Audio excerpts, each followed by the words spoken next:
Jadi sekarang HTI, Ya. kemudian FPI. Betul. Tunggu aja lagi giliran. Berpotensi juga. Iya, itu strategi komunis memang begitu. Nah, saya lihat ini fenomena komunis. Jadi kalau ini dibiarkan, kan itu memang HTI model begitu, Iya. FPI model begitu. Dalam teori konspirasi komunis,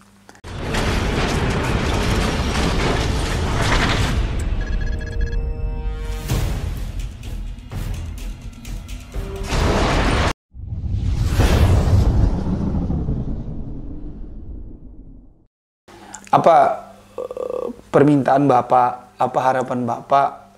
Tadi kan pertanyaan saya harapan kepada penguasa pemimpin di negeri ini yang nyaris pesimis lah kita dengan peristiwa-peristiwa yang ada. Ini pertanyaannya, ini harapan dan permintaan Bapak kepada para tokoh, para masyarakat luar di sana terkait kasus ini, Pak.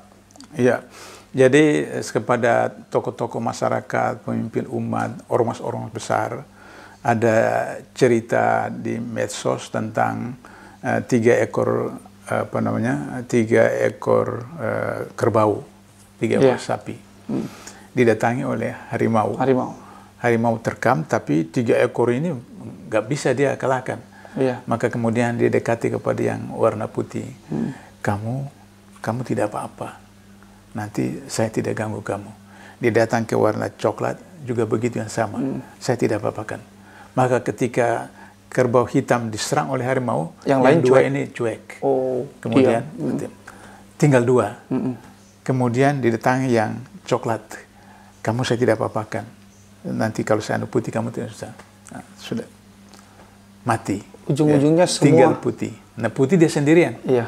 Maka kata putih, saya sudah perkirakan sejak awal bahwa kami akan habis betul. Tapi karena saya diam seperti itu.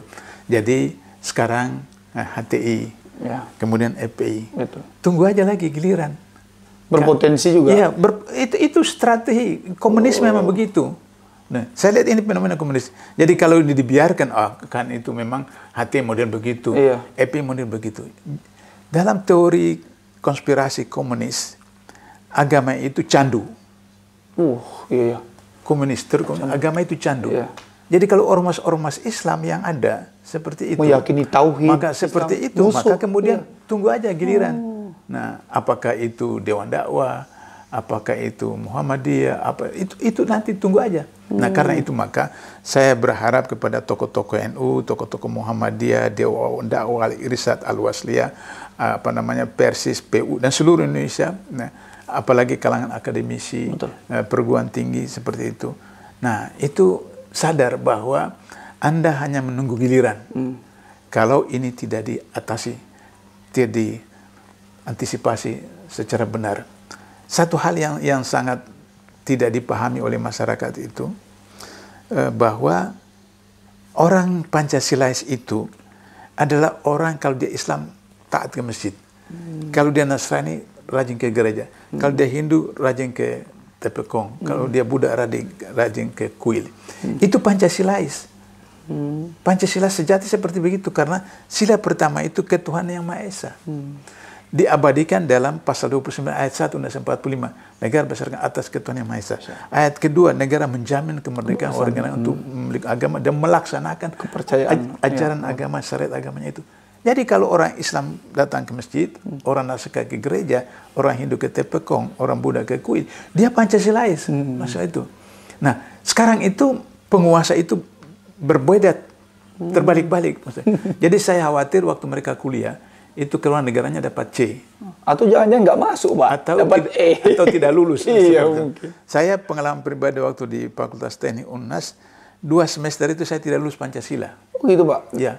Karena saya tidak berbeda dengan dosen. Sampai diganti dosennya baru saya lulus Pancasila. Oh gitu, Pak? Ya. Karena saya berpikir bahwa Pancasila yang sebenarnya ini begini. Bahwa sila pertama itu dia agama apapun dia taat melaksanakan agamanya. Sesuai dengan pasal 29 ayat 2 seperti itu. Bukan menggabungkan, Pak ya?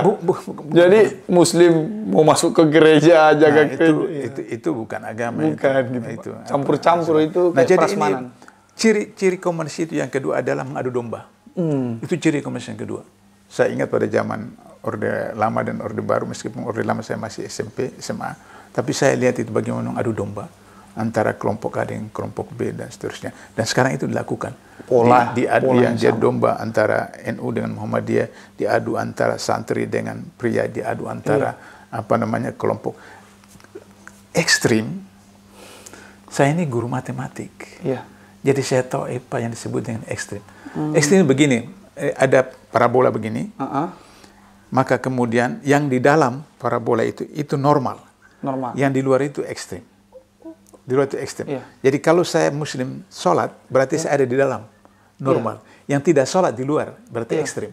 Yang ekstrim itu yang tidak sholat. Mesti definisinya begitu. Iya, itu dalam ilmu matematik seperti begitu. Seperti itu. Dan saya guru matematik, jadi saya tahu apa yang disebut dengan ekstrim. Kemudian radikal. Kalau orang-orang founder fathers kita itu tidak radikal, kita tidak merdeka. Merdeka ya, Pak ya? Tidak merdeka. Bawah Belanda terus ya. Karena Redik itulah kemudian melakukan perlawanan kepada Portugis, kepada Belanda, kepada Jepang. Kita merdeka seperti itu. Jadi oleh karena itu, pertama para pejabat itu saya sarankan supaya belajar bahasa Indonesia yang baik, paham. Kedua, belajar lagi Pancasila. Pancasila. Kalau punya waktu dan saya ada punya waktu bisa kita agendakan Pak ya. Bisa kita agendakan. Melalui saya aja nanti Pak. Ya, mana tahu nanti pejabat-pejabat ini. Belajar Pancasila, sila pertama sampai sila kelima itu bagaimana aplikasinya dan seterusnya seperti itu.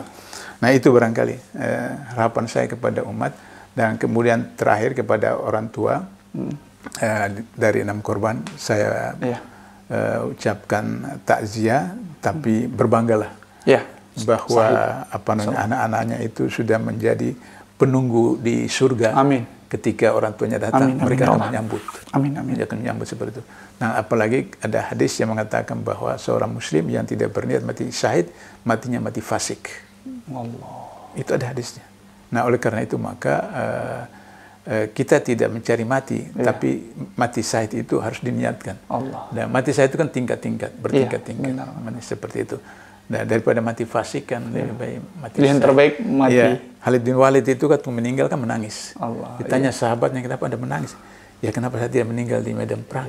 Meninggal tempat tidur. Setiap jengkal dari tubuhnya itu ada bekas pedang, ada bekas panah, ada bekas tombak. Tapi meninggalnya tidak meninggal di medan perang, meninggal di tempat tidur. Jadi soal meninggal itu nggak usah dipersoalkan. Kapan, di mana, pasti datang itu.